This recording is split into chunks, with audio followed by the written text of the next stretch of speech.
السلام علیکم۔ آج ہم ایک بہت ہی اہم اور مشہور حدیث قدسی کے معنی اور مفہوم پر غور کریں گے۔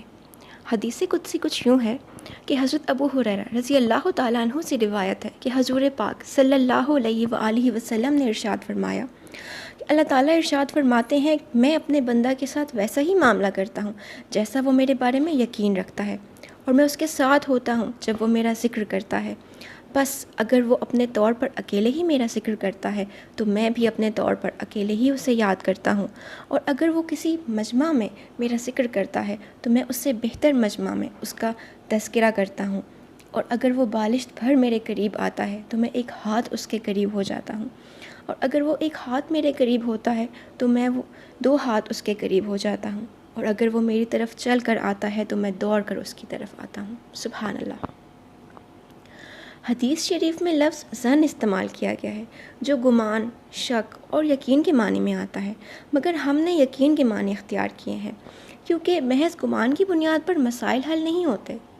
ہم بہت سے معاملات میں اللہ تعالیٰ سے بڑی بڑی امیدیں قائم کر لیتے ہیں مگر وہ پوری نہیں ہوتی، جس کی بنا پر حدیث شریف پر اشکال ہونے لگتا ہے کہ ہمارے گمان کے مطابق اللہ تعالیٰ نے معاملہ نہیں کیا۔ صحیح مفہوم حدیث شریف کا یہ ہے کہ آپ کا جو بھی خیال اللہ تعالیٰ کے بارے میں یقین کا درجہ اختیار کر چکا ہو، اس کے مطابق اللہ تعالیٰ آپ کے ساتھ معاملہ فرمائیں گے۔ لہٰذا اگر اللہ تعالیٰ کے بارے میں ڈھیلا ڈھالا گمان ہو اور دلی یکسوئی حاصل نہ ہو، بلکہ اس قسم کے خیالات آ رہے ہوں کہ معلوم نہیں اللہ تعالیٰ ایسا کریں گے یا نہیں، تو ایسی صورت میں کام بن جانے کی امید رکھنا عبث ہے۔ جب اللہ تعالیٰ کے بارے میں کوئی امید قائم کی جائے تو یکسوئی کے ساتھ دو انداز میں یہ بات دل میں بٹھا لی جائے کہ اللہ تعالیٰ ایسا کرنے پر قادر ہیں اور ان کے لیے کوئی کسی قسم کی رکاوٹ نہیں بن سکتا، تو یہ خیال یقین کے درجے میں کہلائے گا اور وہ کام ہو جائے گا، بلکہ وہ کام ہو کر رہے گا۔